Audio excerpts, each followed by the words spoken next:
Yeah, so today our first guest speaker is our ex-MTV presenter, now professional landlord, property consultant, founder of Property Tribes, which is the UK's #1 landlord property community, and overall very interesting person, judging from the last year's Women in Business Conference, Vanessa. And our second guest speaker today is a highly experienced property developer, director of Stewardson Developments, Philip Stewardson. So hi, Vanessa and Phil again. Pleasure to have you. Hi, Ray. Hi, pleased to meet you. So today we'll talk about the topic of entrepreneurs and the fake gurus. They are literally everywhere. You see ads all the time on Facebook, Instagram. If you're interested in real estate in investing, you will always come across one of them at some point. So I thought it was quite important to bring this issue, and it needs to be more widely discussed. So that's why I have these professionals here to discuss this topic. So first of all, I'd like you guys to share some background so people would be aware what you have been doing in the past few years. So just short intro, and then we can start kind of delving deeper into this entrepreneur topic, and then start like knowing more about your stories and how you came across that topic in general. Okay. Sure. So Vanessa, you can start. Well, as I like to say, I went from rock and roll to bricks and mortar. I was a presenter on MTV Music Television, very fortunate to be that during its kind of heyday. And when I left the music and broadcast television industry, I became interested in property. And I really wanted to get involved with it because my husband and I are very outdoorsy kind of people. We love going hiking and having adventures in our motorhome with our 3 cats and so on. And so we decided to, get started in property, and that was in 2004. And yeah, we released some equity from my flat in London and got going really. And we really immersed ourselves in the whole sector and really, became like sponges, absorbing as much information as we could and networking with other people that were doing it and so on. And then in 2009, we started Property Tribes. It's a landlord discussion and knowledge sharing forum. And it was never intended to be a commercial entity. But it just grew and grew and grew. And then one day my husband said, oh, we've got something here. I don't know quite what it is, but let's try and do something with it. So we did. And the rest, as they say, is history. It's now got over 70,000 registered users. Our YouTube channel has over nearly, I think, 1.5 million views now.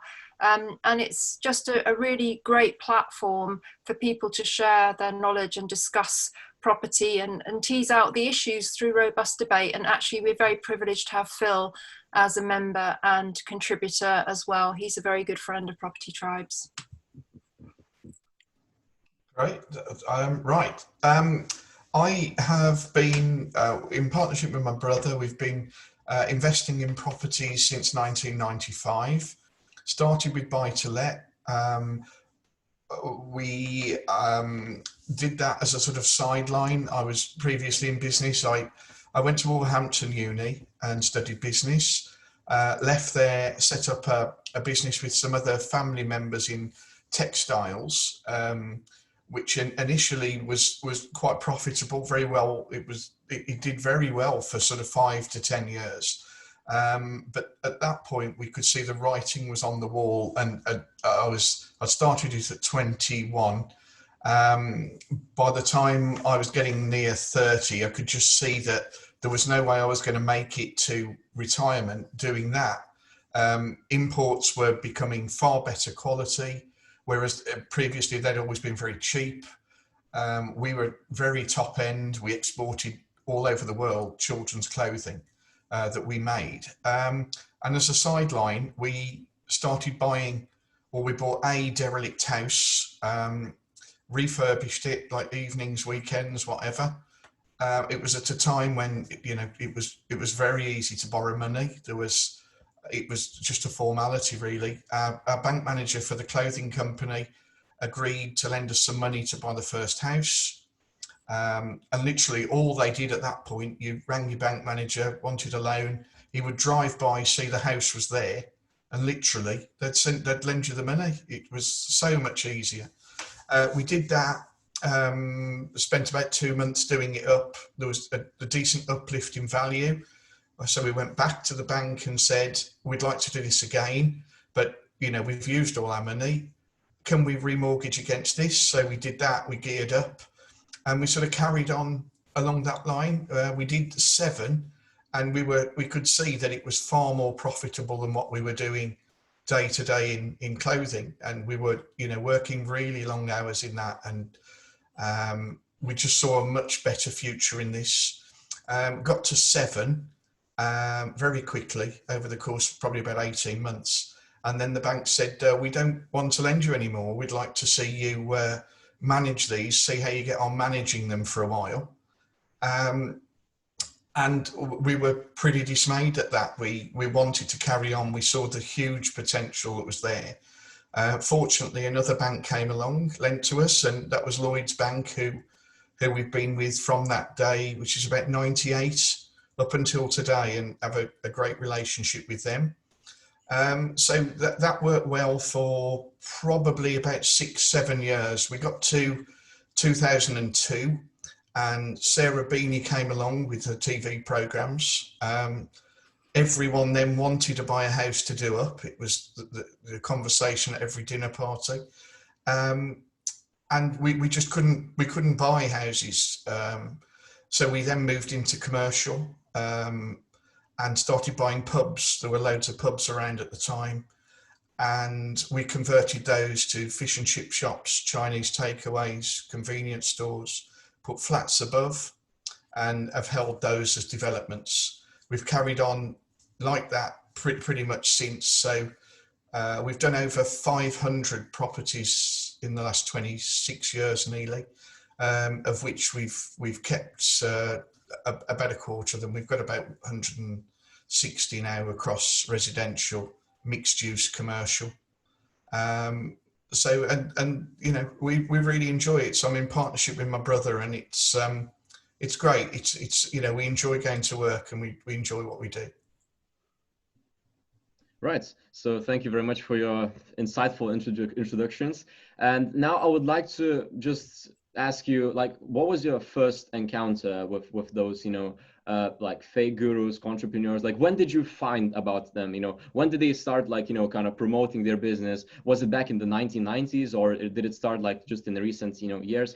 How did it begin? How did it develop? How this whole situation with entrepreneurs, moved forward? Well, I think it started in the Middle Ages. Oh, the Middle Ages, actually. When there were these people called snake oil salesmen who would go around from village to village and promise cures, and just cross their palm with silver, and you'd get this,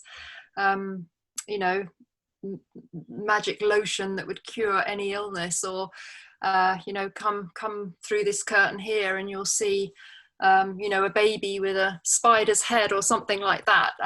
It's been going on since time immemorial, but I think the key thing for me is that the internet has given these people, the web has given these people such a wider reach at very little cost to themselves.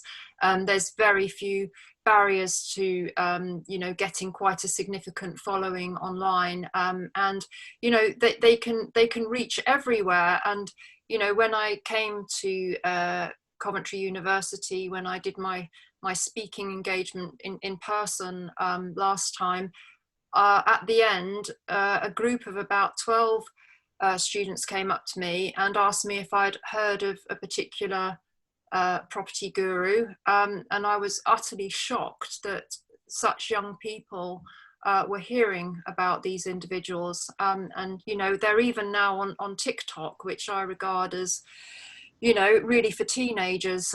So they have a very, very wide reach. We're actually having this meeting on a very auspicious and landmark day, because at 4:30 this afternoon, one of the main gurus that has lost people absolutely millions of pounds, gentleman by the name of Glenn Armstrong, was made bankrupt in the High Court this afternoon after a 4-year battle by scores of creditors trying to make him bankrupt. So, you know, this is actually a landmark day today for the property sector, but let's understand that these people are actually nothing to do with property.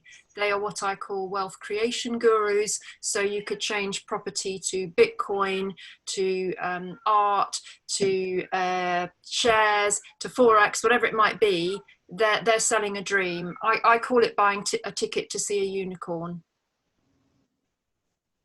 Yeah. All right. What about you, Philip? How did you encounter this whole process? You know, with I think Vanessa's right. I mean, the internet has certainly made it it's not only made it easier for them to reach people, but it's also made it much easier for them to portray their message and their both very overt and sort of subliminal advertising. You know, like the car in the background, the beach, the watches, you know, champagne. There's in all private of jet. yeah, even that. I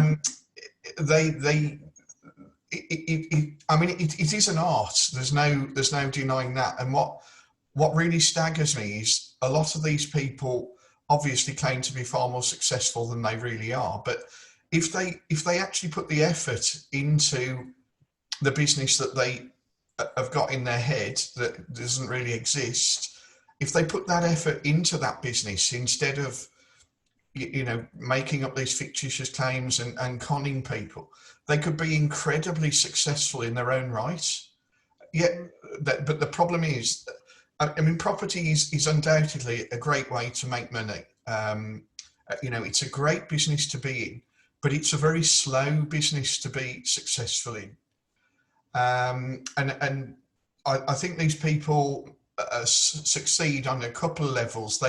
They offer, or supposedly, or they claim to offer, instant rewards, and they'll sell you the secrets. And honestly, there are no secrets to property. It's common sense and hard work, but it's over a long period of time. It's not get rich quick. It's very much get rich slowly. Mm. And anyone who tries, and it's like anything, you know, if you try and shortcut any process, that there's a process there for a reason, and it takes time for a reason. There isn't a shortcut, and there certainly aren't any secrets.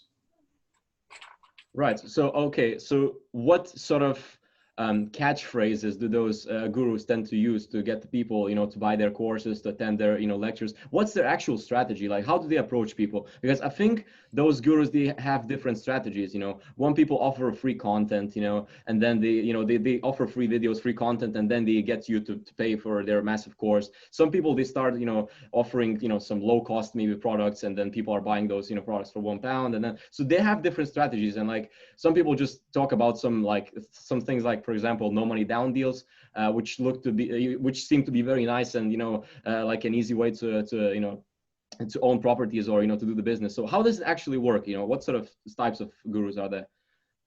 Well, I think they use, you know, emotive rhetoric to attract people, and they have kind of words that triggers people's emotions, their vulnerabilities. I mean, look, I totally 100% subscribe to authentic education. I'm sure, and I know Phil agrees with me, that education is absolutely paramount in anything that you're doing. Authentic education is what you have at a university. It's structured, there's qualified people delivering it. You know, if you follow the processes and work hard, you'll get the outcome. Just to be clear, we're not talking about this kind of education.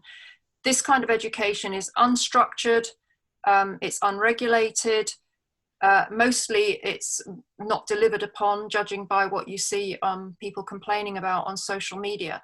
So it's very important to separate the two, because I do not ever want anybody to think that I'm against education, because I'm not. I am 100% for authentic education, and it's the main, you know, desire of property tribes to help people to become educated about property. So, you know, I totally believe in it. But this format that we're talking about, then you're not paying for education.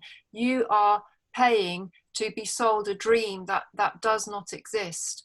And these people will use any emotive rhetoric to get you to subscribe to what they're doing. So, you said it starts off with a free YouTube video, and then it's a book for a few pounds. And once they've got your data, then they can start mailing you with offers and upselling you and keep bringing you in.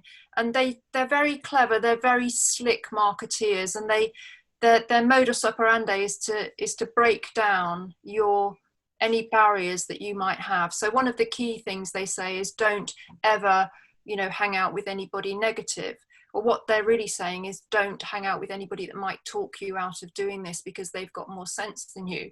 So they try and distance you, isolate you from family and friends that might be able to guide you better.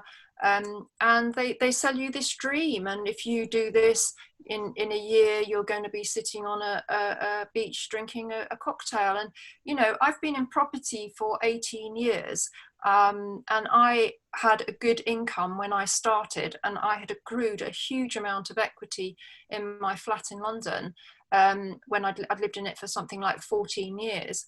And I can tell you now that I am not flying around in a private jet and driving a flashy car. I've got a good lifestyle, and I do mostly what I want, but I still have to do a little bit of consultancy work and other bits and pieces on the side, because property does not support me and my husband to what we want to do. So as Phil said, it's get rich slow, and anybody that says you can circumvent it, or buy a little bit of this magic fairy dust from me and you'll be like me in a year's time, it's utter rubbish. You're going to end up poorer because you've paid expensive course fees, and it's very likely that you won't be able to implement what they claim you can do. It's all very big headlines, and the devil is in the detail in property. And I always liken it to, and in fact this happened to me when I was about 12. I was in boarding school, and my dad bought a little sailing boat, and he said, when you come out for the holidays, I want you to come and crew with me. And I got all excited, and I went and I bought a book, and I read it from cover to cover, and I was going to be this brilliant crew for my dad. And when I went on holiday out into the Middle East, my dad took me out in the boat, and I said, don't worry, I've read this like massive thick book about sailing, I know everything. And I had zero practical experience sailing, and I capsized the boat. And this is what I'm trying to say, is that there's a massive difference between theory and actual reality and practice. And they will not tell you this. They want your money, they want you in that marketing funnel, they want to sell you the dream. And actually, once they've got your money, the level of communication drops off very noticeably for many of these entrepreneurs.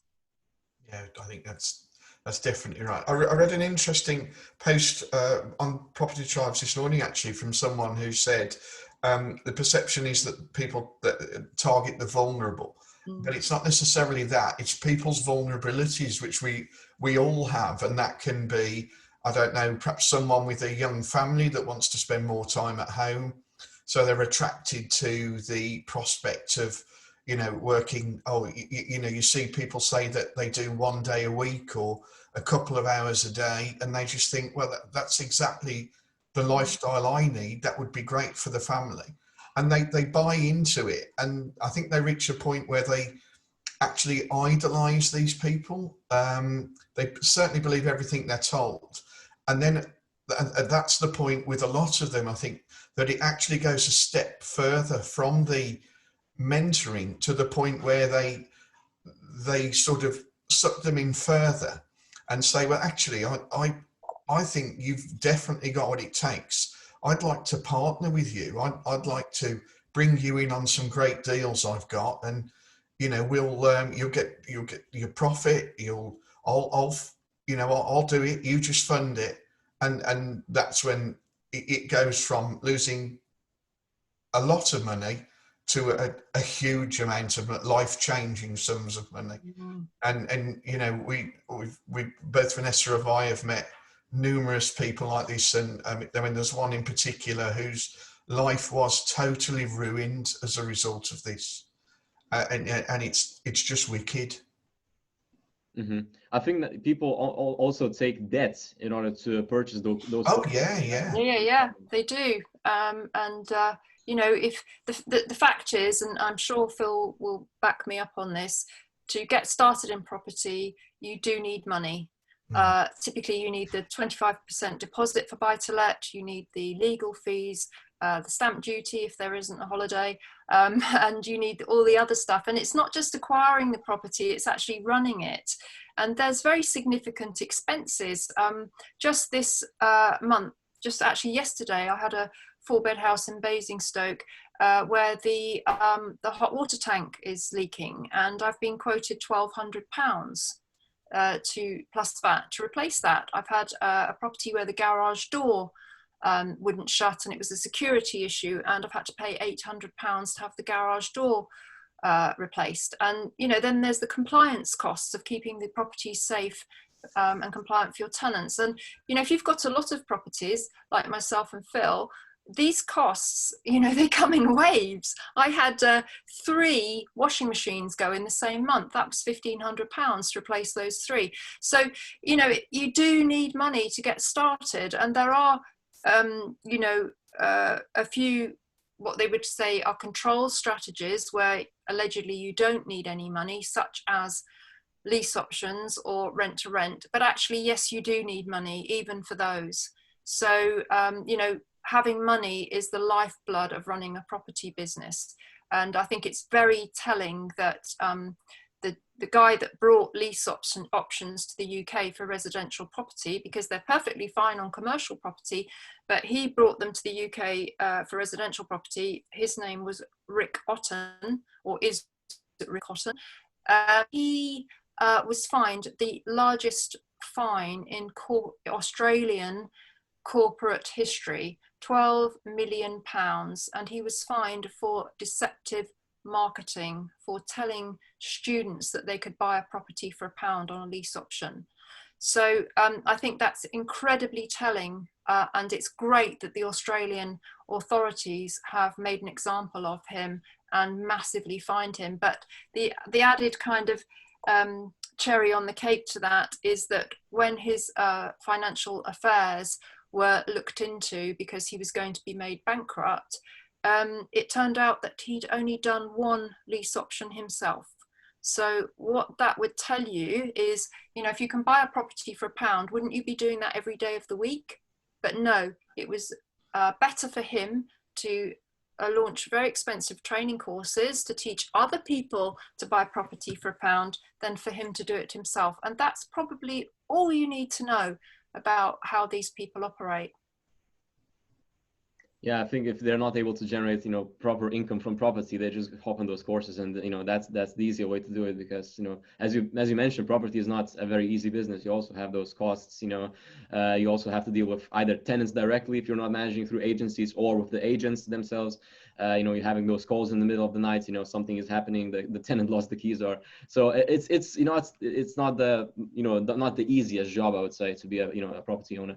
And then again, is rent legal in general, like currently? Because I think that like it's not really legal, because like you need some approvals, or how does it work actually, the rent to rent?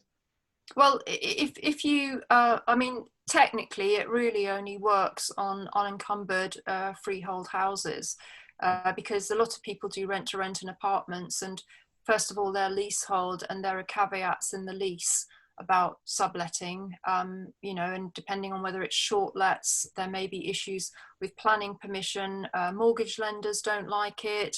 It could be a breach of the terms and conditions of your mortgage, your lease, and your insurance, or the landlord's insurance.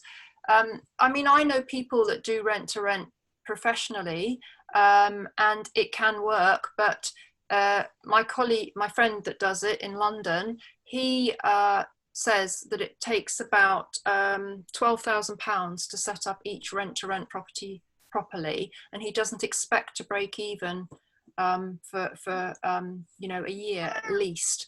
So he's a very professional person. He's got good cash reserves. He can do it. But you only need to have one room empty, and you could be in trouble. But you've somehow guaranteed the rent to the landlord. Well, what is that guarantee based on? Do you have 6 months rent in your back pocket to pay if you can't relet the rooms? So yeah, I mean, it is legal. It does work, but it's not as easy as people say, and it does take money.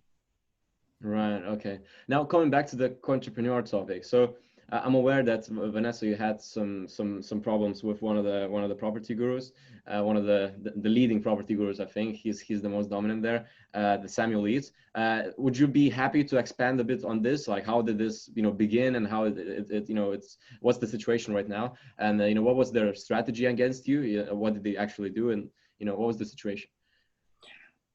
If you don't mind, I would prefer not to talk about it, because it's you know, there's stuff going on behind the scenes, and potential ongoing legal action. So it's probably best if I don't talk about it. But what I can say is that it's not the first time that myself or Property Tribes have been attacked, and it's because these gurus want the threads about them removed from my husband's website. So you know, rather than use legal means such as pre-action defamation protocols, they decide to run a campaign against me.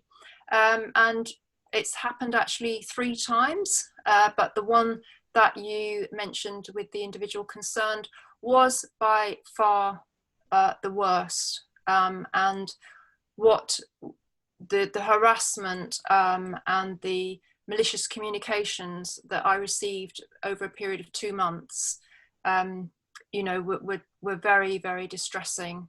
And yeah, it's still not finished, I don't think. So I don't know, I'll probably stop there, but Phil can probably say something. Yeah, it's he's not someone that I know of. I know of one of his developments, which is quite close to my home, where I cycle by. Just a huge development that from day one I looked at and thought, you know, I wouldn't touch it with a barge pole. Yeah, Ribersford House. Ribersford House, yeah. And I mean, perhaps it's unfair to single out, you know, one. I mean, there are just so many from various levels. From the, you know, a few that just quietly offer mentoring, but it is difficult. But it's some. I would just say to anyone, if you are tempted, you really need to do some due diligence, and you really need to do due diligence on anyone you deal with, particularly if you're going to part with money. And you know, the advantage they've got with spreading their message on the internet, you've also got in that it's so much easier to do research now. You know, type that person's name into Google, look on somewhere like Endole, which gives you lots of financial information on any company, and any successful businessman in any field, but particularly property. If they have a substantial portfolio, there will be a trail in somewhere like Endole. You would be severely advised against keeping a huge amount of property in personal names. So your accountant would definitely be wanting you to get it in some form of limited company or multiple limited companies, and, you know, look there, see what assets there are. You know, there might, well, what sort of net assets there are. You know, how much borrowing is there any equity behind it? You know, the claims they're making, are they substantiated? And so many, you know, there's nothing there. You know, there might be a director of 6 or 7 limited companies, but, you know, the net worth, they wouldn't buy a round of drinks. Yeah, I would add to that, you know, their social media platforms, their YouTube, their Facebook group, or their profile, their TikTok, you know, that they control all of those. So they delete any commentary that challenges them. And I call this an ecosystem. So an ecosystem is something where there's one person at the top and they want to control everything. Everything is created within the ecosystem. There's no outside creation coming in. And ecosystems are very, very dangerous places for newcomers and newbies and gullible or naive or vulnerable people, because you'll get a singular view on everything and you will not be exposed to other people's opinions. And this is where Property Tribes is so powerful, because Property Tribes is an ecosystem. So everything is created from outside coming into the platform. There's no singularity, it's multiple people's opinions. And it's very, very healthy to get inputs from lots of different people. And some of the best people to learn from are people that don't agree with you or share your view. You can really test your knowledge and opinion against theirs.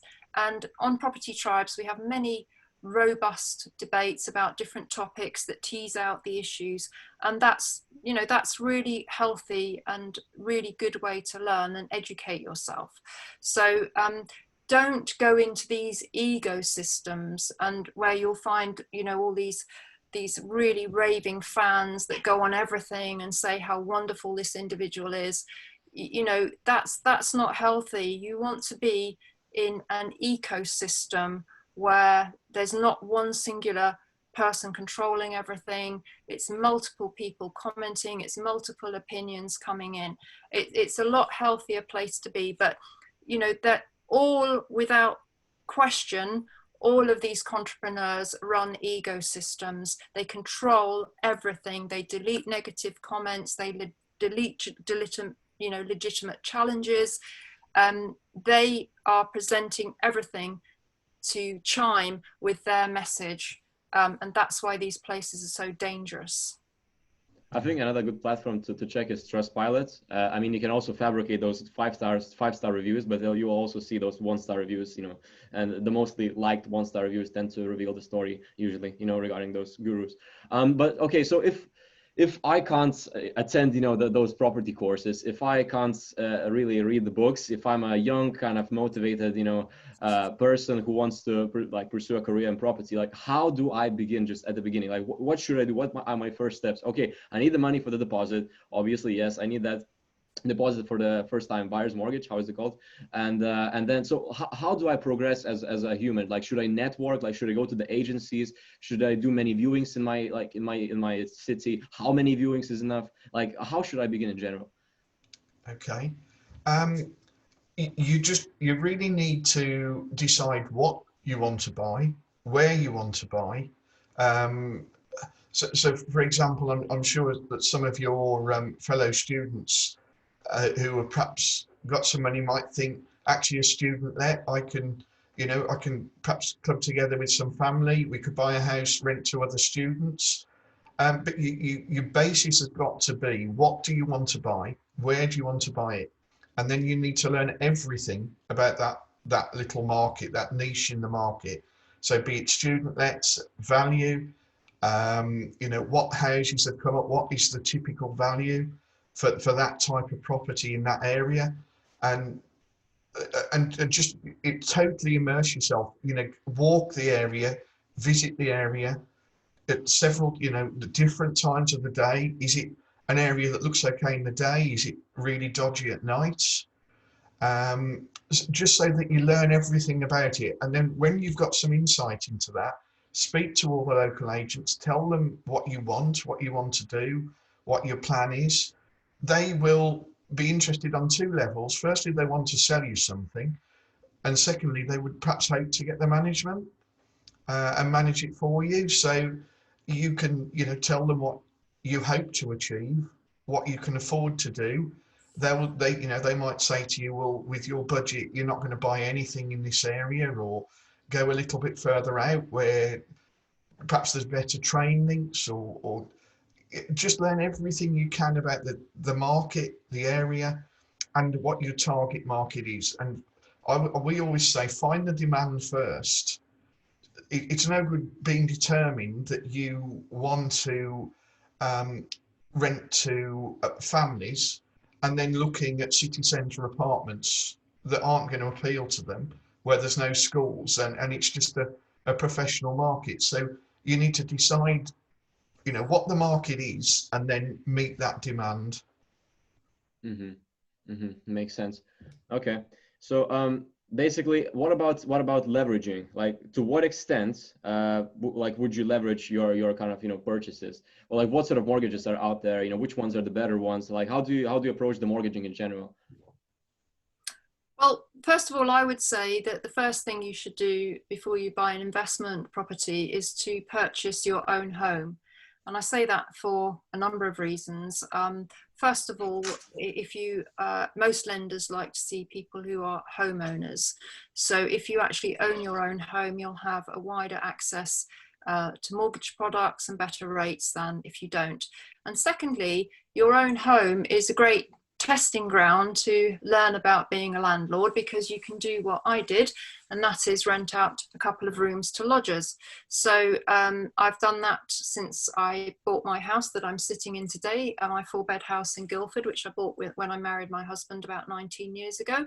And we don't need a 4-bed house. We've got no children. We've just got 3 of these little cuties that keep us company. So yeah, since we bought this house, it was our plan, like Phil said, have a plan, to rent out 2 rooms. And this also gives you the added benefit of starting to learn tenant management, tenant selection, and so on as a live-in landlord. And there's some very enticing tax breaks as well. The government has something called the rent a room allowance scheme, which is £7,500 tax-free income from renting out your room. So just to give you an idea, the mortgage on my house is £574 a month, but my 2 rooms that I let out bring in £1,250. So it's more than double the mortgage on my own home. So and I've been doing that since I've lived here, so a long time.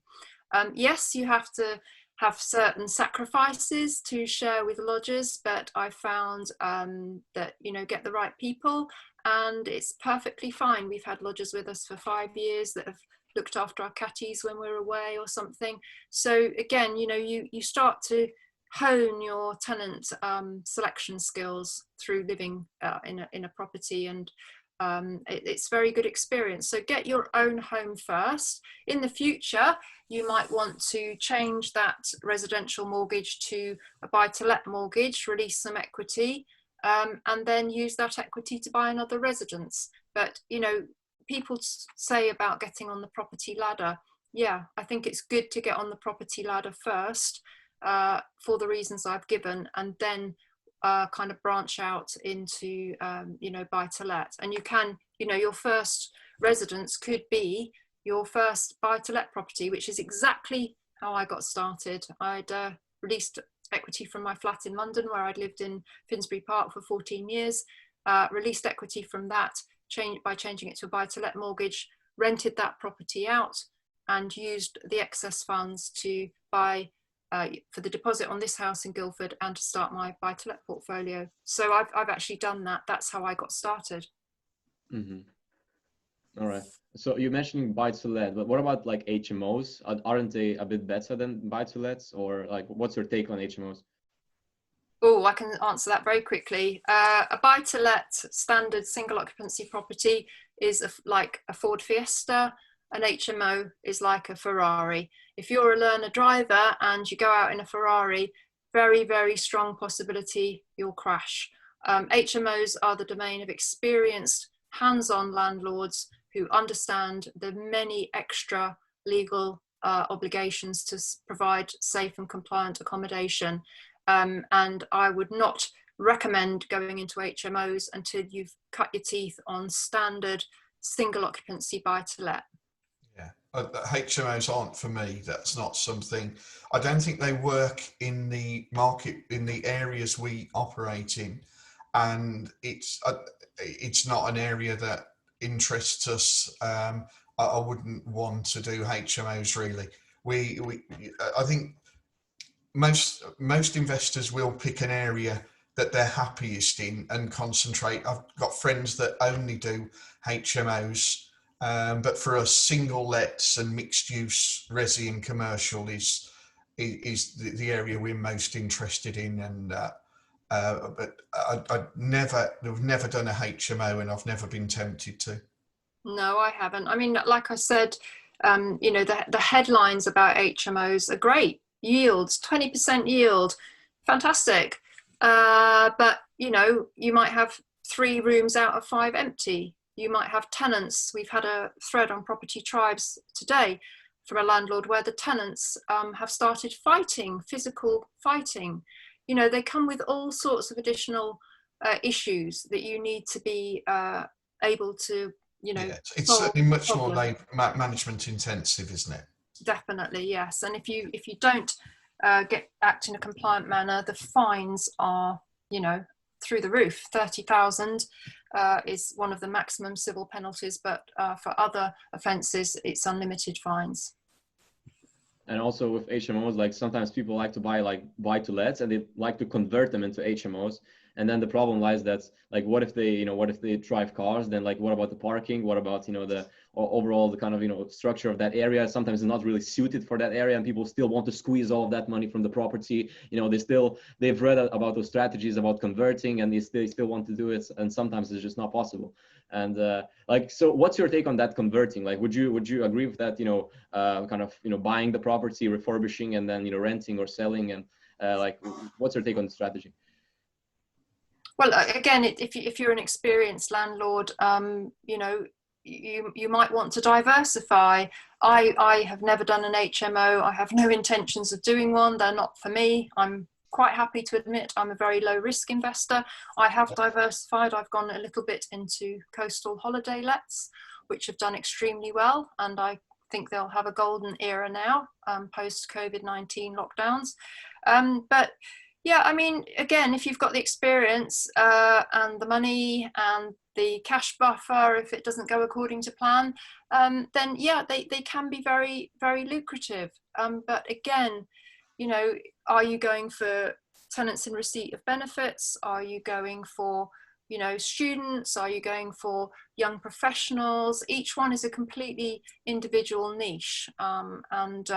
You know, you need to understand that and provide a product and service that meets the needs of that niche. Mm-hmm. All right. Well, is it possible that I've heard a story that, like, you can kind of buy the room and rent the room, like within a flat, or how does it work? Like, you're not buying the house, but you're just buying the room and then you're renting it? Or is this working, or is just like something fake that you could buy just the room within the flat and then you could rent it straight away? Oh, I've never heard of that. There's been a fair bit of investment or investments that have been touted in buying hotel rooms, but I've never heard of buying an individual room in a house. So that's something I would also run a mile from, really. Oh, so only in hotels. So could you expand on that, you know, aspect of hotels? Like, you know, what's yeah. I mean, that was quite a popular, well promoted investment. I don't know how sort of 12, 18 months ago, you saw quite a lot of it where you could buy, in effect, buy a hotel room. So they were obviously pre-funding a deal to build a hotel, and I suppose selling it room by room was the basic. But I've no experience of it, and I don't know how successful it's been, or I mean, it certainly wouldn't be very successful at the moment. Mm-hmm. No, most of them have gone into administration, Phil. Oh, right. Okay. Yeah, and the other thing, of course, is, as with any property deal, what is your exit strategy? How are you going to sell a hotel room onto somebody else? Yeah. There is no resale. See, that's the great thing about single lets, is if at some point you want to exit for whatever reason, you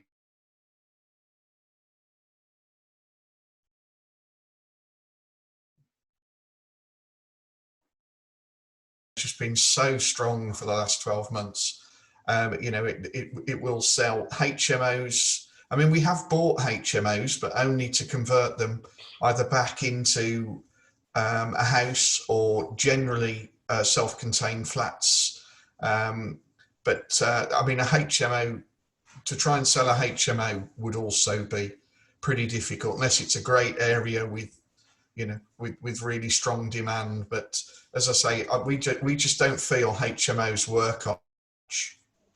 Okay. Could you just tell us briefly about the average yields for buy-to-lets and how they tend to fluctuate, if they do, over the years? Like, what are the fluctuations, say, during the crisis, during the booms, like? It's impossible to say, really, because you cannot treat the UK property market as just one market. It's actually thousands of micro markets down to a street level. Yeah. I mean, typically, but single occupancy buy to let returns around 5-6%. Then for HMOs, you're more up into, I would say, between and 16-17%, holiday lets somewhere in the middle there. But again, it's all theoretical. You've got to have very high occupancy levels, and really, single occupancy buy to let, it's a very, very long-term investment, and most people do it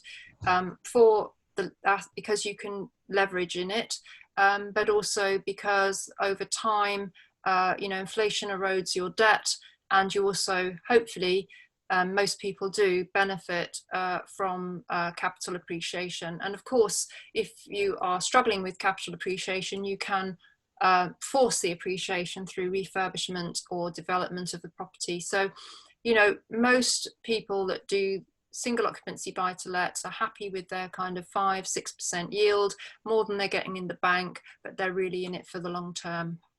Okay, that makes sense. Does anyone have any questions so far? Because I think we've touched many different topics, and there might be some questions.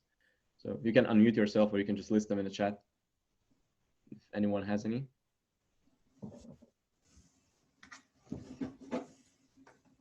Hi there. If you guys were starting again today and you had, say, a modest sum, you're fresh out of university, like we will be soon, what would you do with it?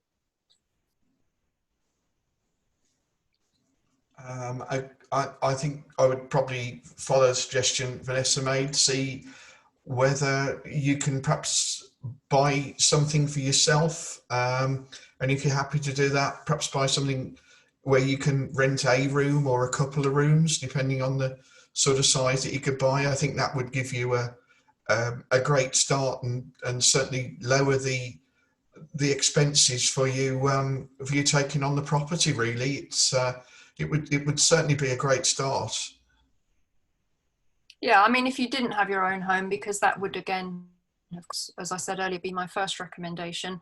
The bread and butter, the workhorse of buy-to-let is your 2- and 3-bed terraced houses in the outskirts of good areas with good communication links, good schools, good leisure amenities, good transport links, hopefully where there's infrastructure coming into the area, new retail parks and that kind of thing.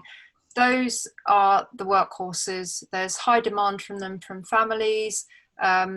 With my houses of that ilk, my tenants will stay 5 to 7 years while they put their child through the local school system, and they're just solid, workhorses that rent out all day long if you, as Phil stated, find the right demand in the area. So a 2 or 3 bedroom terraced house, if you can find one that you can buy at a slight discount and that can have value added through modernisation or refurbishment or development, all the better.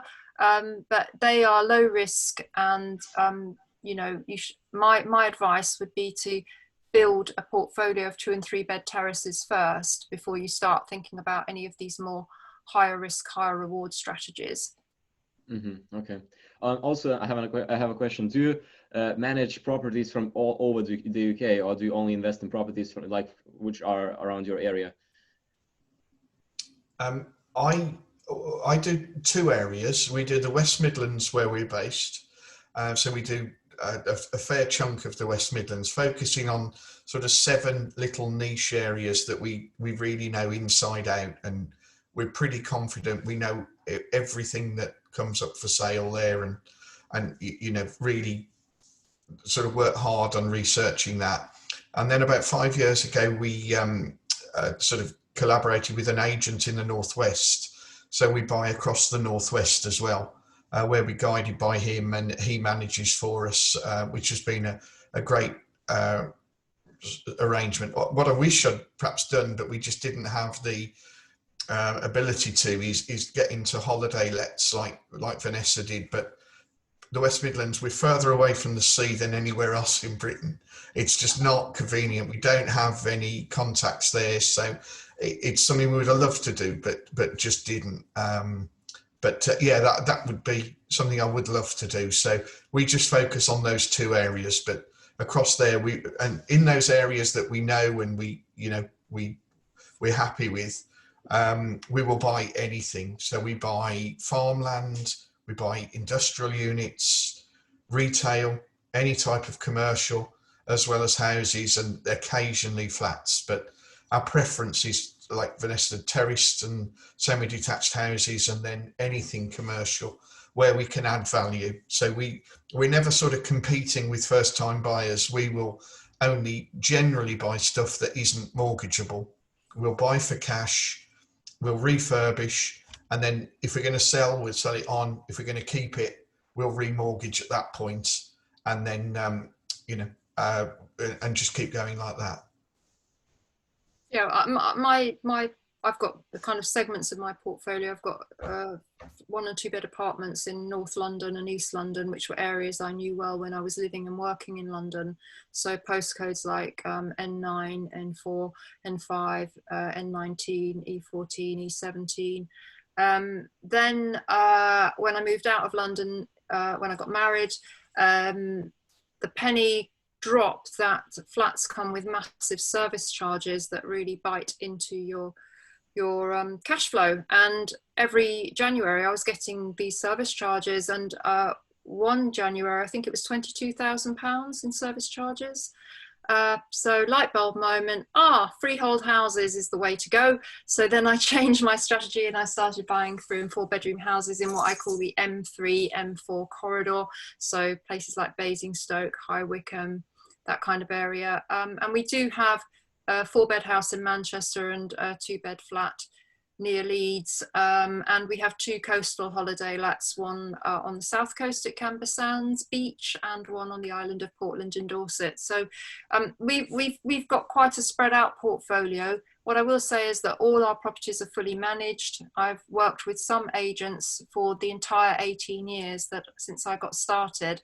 And I think a really good reputable letting agent is absolutely vital, and that you should treat them like a partner in your business, because they are so important to help you, be compliant, to get good tenants, etc. So yeah,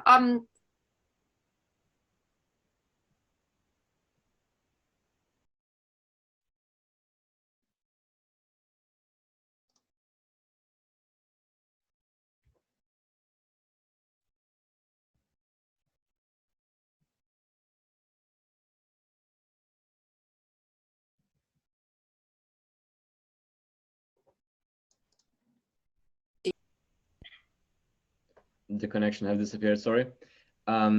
Yeah, so basically your advice is that either you have to be very focused on the area that that you want to invest in, so just invest in what you understand. Or if you want to diversify, which is fine, then you need to know the trusted people, or you need to rent with reputable agency owners, or you have to have a very strong network basically within the UK if you want to kind of diversify. All right. Yeah. Yeah, that makes sense. So we have a question. What are the benefits of buying commercial instead of residential, and vice versa? Oh, now we could be here all night with this. I could go on. That could be a separate webinar. They are very different. In general, people, or most of the investors that I know that do commercial did residential first as a sort of stepping stone. The short answer would be there are greater risks in commercial, but the rewards are far greater. And there's a lot of sort of benefits in that. In most cases, with a commercial lease, your tenant will be responsible for all of the upkeep of the property, the repairs, They will have conditions where they need to decorate every so often.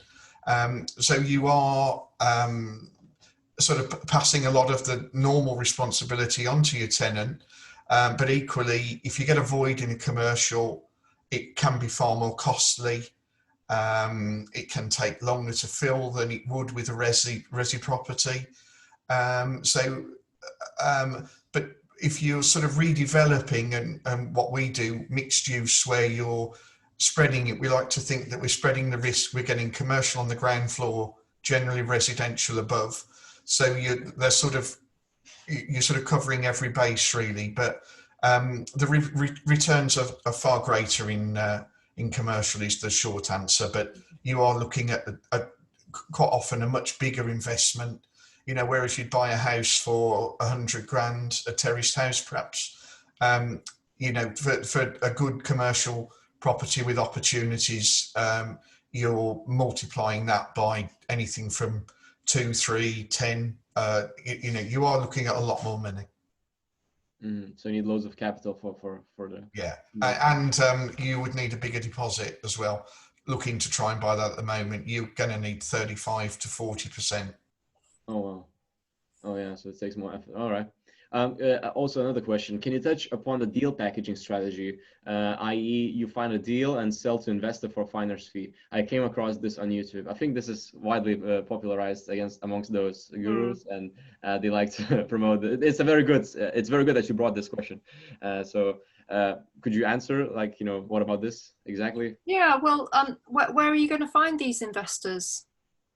You know, people such as investors are in networks, and they've built those networks over a very long period of time. You know, as a newcomer, how are you going to go to investors? And you know, you may not have a track record of having sold any deals. How are you going to find these people? Because, you know, property investors and landlords don't walk around wearing t-shirts saying I'm a landlord. You know, most people are very, you know, kind of discreet about what they do. So I think, you know, again, it's one of these things that sounds wonderful in theory, but in reality, you know, how are you going to find these people to sell to? But also, how are you going to find these deals? Because, you know, we're in a very, very hot market at the moment. You know, there's multiple viewings for properties. You know, how do you present yourself to an estate agent saying, well, actually, I'm not buying it, but I want to introduce somebody else to it? I don't think they're going to regard you as a very good proposition. It sounds great in theory, but in reality, I think you would really, really struggle to make it work. Now, that's not to say that some people don't make it work, because I know that they do, but they're very often, you know, they've got networks of people that they've, you know, built previously. They've got property knowledge. They may have, you know, finished building their own portfolio and wanted to provide a service to other people. Yes, you can make it work, but straight out of the trap, I think, you know, or straight off the blocks, I think it would be very, very hard to do it. And then you have to be compliant as well, because if you are introducing a buyer to a seller, you're caught by the Estate Agency Act of 2008, which is a highly regulated activity, and you have to be a member of an independent redress scheme. You have to have client money protection in place. You have to have various anti-money laundering protocols in place. You have to have specialist insurance. All of that costs money, and you'd have to fork that out before you'd sold a single deal. And if you don't act in a compliant manner, again, the fines are very, very significant. So it's one of those things that sounds great in theory, but in reality, I think you would struggle to make it work unless you became a guru yourself. If I'd just add to that agents are so skeptical of people approaching them now, saying they're deal sourcing. And I mean, we get lots of calls from people, and unless you've got a way of finding deals that, I mean, I do know someone that is quite successful at it, who's a tradesman. He gets to go to properties that need some work. Perhaps they're having some work done on them to be able to sell. So he gets to hear about it first. You've got to have that sort of pipeline of being able to find deals, because otherwise, if you're just touring around agents, if it's a decent agent, or certainly on our patch, I would hope that they've let us know about anything new that's come on that they think we'd buy anyway. If they haven't done their job, and probably I haven't done my job either, because I haven't been in touch with them saying, what have you got that might interest us? So unless you've got a real way in to find these properties before they're even hitting the market, that's a really, really difficult task. And I think you'd spend so much time generating very, very few deals. It would be hard to make it worthwhile. Yeah, I mean, anybody that's wanting to get into property, I commend that. I commend every single person on this call tonight for giving up their evening to come and learn about this. And I commend you as well, Raimundus, for setting this up and inviting us on. You are the minority. When I was your age, I was not interested in interest rates or leverage. I was interested in going to rock and roll gigs and motorbikes and all that good stuff that you do when you're finding your way in life. I did not become interested in any of this till much later in life. So you are the minority on this call that you're looking to get started at a young age. And there are ways for you into property, and probably one of the easiest ways, if you want to make a career of it, is to join a reputable estate agency.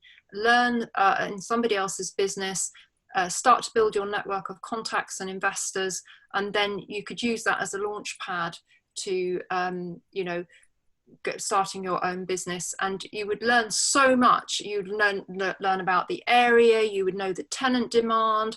It would be a brilliant launch pad. You could get some official qualifications in a estate agency, and for instance, there's a company called Keller Williams, which is one of the most successful estate agency networks in America. They've recently come over to the UK, and they have what is called a hub and spoke system. And you can become a Keller Williams agent, and you can use their Rightmove, access to the Rightmove and Zoopla and the other main portals, and they train you, and that can cost from about £200 a month to become part of you'd be like a spoke agent, but you can also go into their hubs and use their facilities and work from there when we're not in lockdown. So there are ways for people to get started in property, or maybe get a professional qualification like becoming a RICS surveyor or something like that, and that would be your springboard into becoming an investor. All right, that's a very insightful answer. Thank you. Also, we have another question. Have any of you worked with reshaping the warehouse facility into apartments or lofts? I think Philip might add to this.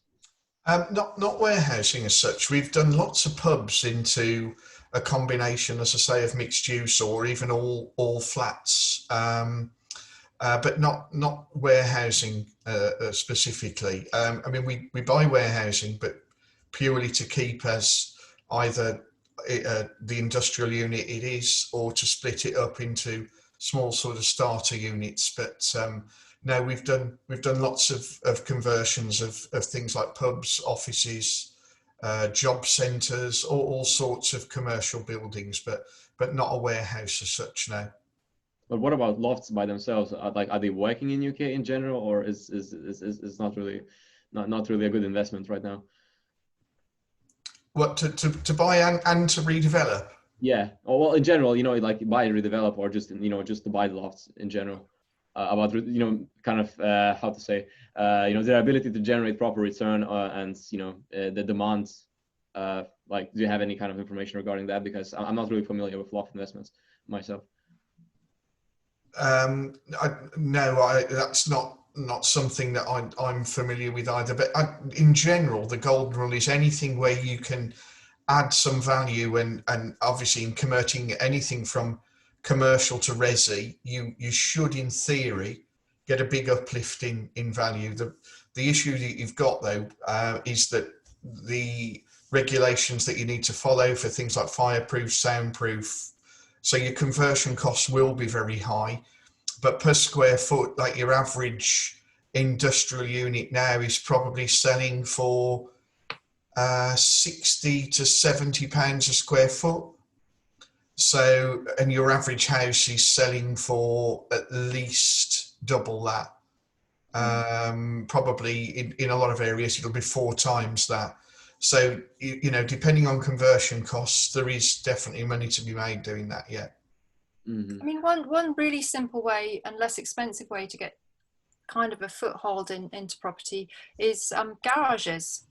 I have a contact who you have a row of garages, and one will come up for sale and he'll buy that, and then a few months later one will come up for sale, he'll buy that, end up owning the entire row of garages. Now they can be, you know, a couple of £1,000s to buy a garage, maybe a bit more depending on the area, but then when he's got the whole set of garages, then he looks about getting planning permission to you know, have residential properties built on where the garages are.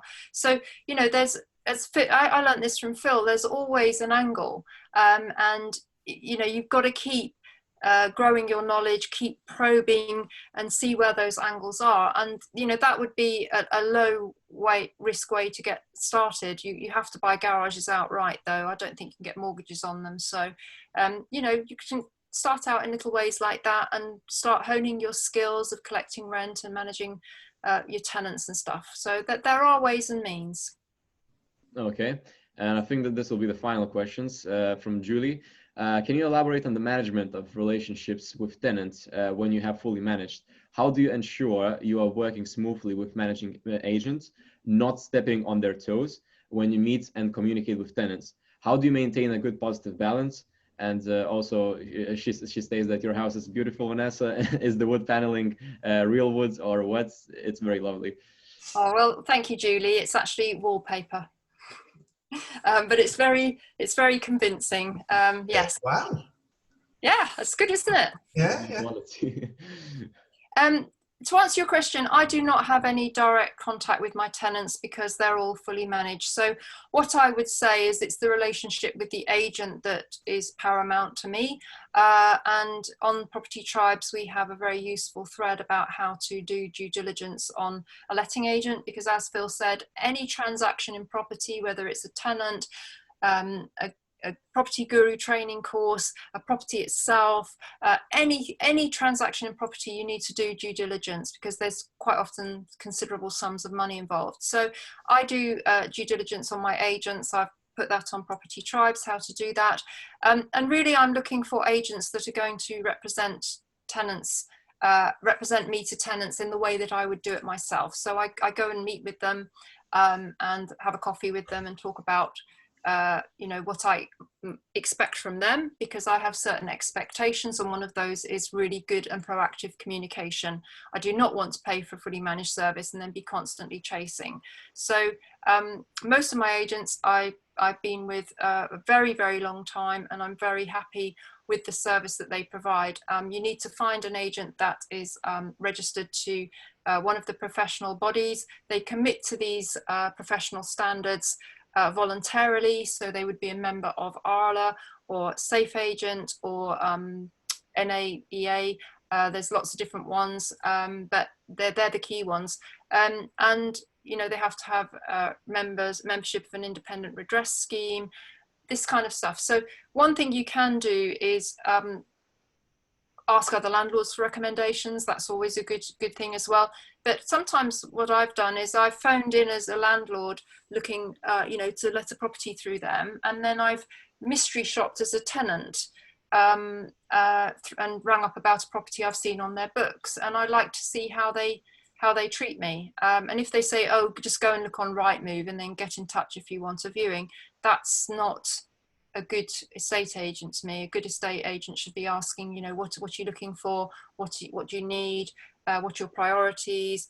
Can I help you arrange a viewing? Can I take your phone number and your email address? Some of them don't even ask you for your data. So, you know, these are all things you can do to check with agents. And obviously, if there's an issue with the tenant, the agent gets in touch with me, I discuss it with them, and then we work out a solution of how we're going to sort this problem out. So I would say that I do maintain very good relationships with all my tenants, but it's through the agent, you know, I try and help wherever I can. Also, Julie has another question. With holiday short-term lets, what would be the typical return? So I think you already answered that. It was between the 12 or 60%, right? And what is the deposit required? Anything to watch out for? Well, we have what's called a good housekeeping deposit, which is £250.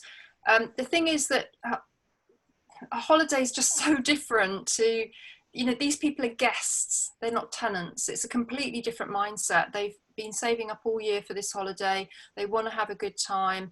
And I've always found that if you present properties to a very high standard, which is what the market expects now for holiday lets, people appreciate that and they respect it and they want to keep it nice. So I can honestly say we've had very, very few breakages or issues with guests. I think I can only remember one. They broke a wine glass and they left £2 coins on the side. So really, it's a different world. You know, it's a lovely world to be part of because you're helping people, you know, create happy memories. And that's one of the things I really enjoy about holiday letting. When I see the comments in the book and online when they review their stay at our properties, it's just wonderful to see. So anything to watch out for? Yes, you have to do things to a very high standard now. That is what the market expects. And I would probably say I prefer to go for smaller properties because I've got lots of friends in holiday letting, and when they have big properties, you know, with 6, 7 bedrooms, whatever, I've heard from them that they attract big groups, often stag do's, hen nights, etc., or big family reunions, and they get a lot more wear and tear. So I go for a 2-bed. And I would also say don't be tempted by, you know, Cornwall and Devon and all the usual places because they're very, very seasonal. My advice is to buy a holiday let, and I'm a big fan of coastal holiday lets. Buy one within 2 hours of a major population density, because we're seeing the rise of this staycation trend where people go away for lots of long weekends, and you want to have your guests sitting on your decking on Friday evening at 8 o'clock, 2 hours after they've left work, drinking their glass of wine to start their holiday. So if you can buy properties within a 2-hour drive of a major population density that has a year-round appeal, lots of events going on, lots of things to see and do, that they're the holiday lets that do the best, in my opinion. Yeah, that's a very interesting point indeed. Thank you very much for your time. I think that'll be it. It's already been 1 hour, 15 minutes. Yeah, thank you very much for your time. It's been a pleasure to have you here, to know all about all of your experiences, to get, absorb all of that advice, and it's just invaluable for me. And I hope it was the same for all of our attendees. And yeah, so thank you very much again for your time. And it's been a pleasure, Ryan. And I hope we haven't put people off. And property's a great investment. I would just say anything that you're told, just double check and check out everyone you need to deal with, and you'll be absolutely fine. Yeah, and thank you everybody for joining us on this call. And I just want to wish you all the best in whatever you decide to do in the future. And as Phil says, property is a wonderful investment, but get started probably with your own home first, and then branch out from that. Yeah, stay in good circles of good people that will help and support you along the way, because there's plenty of them out there, and many people do it for free because they love property and what it's done for them, and they don't charge large amounts of money. So lots of free resources out there as well to tap into, such as property tribes, such as the National Residential Landlords Association resources. Lots of good stuff out there, lots of fantastic books.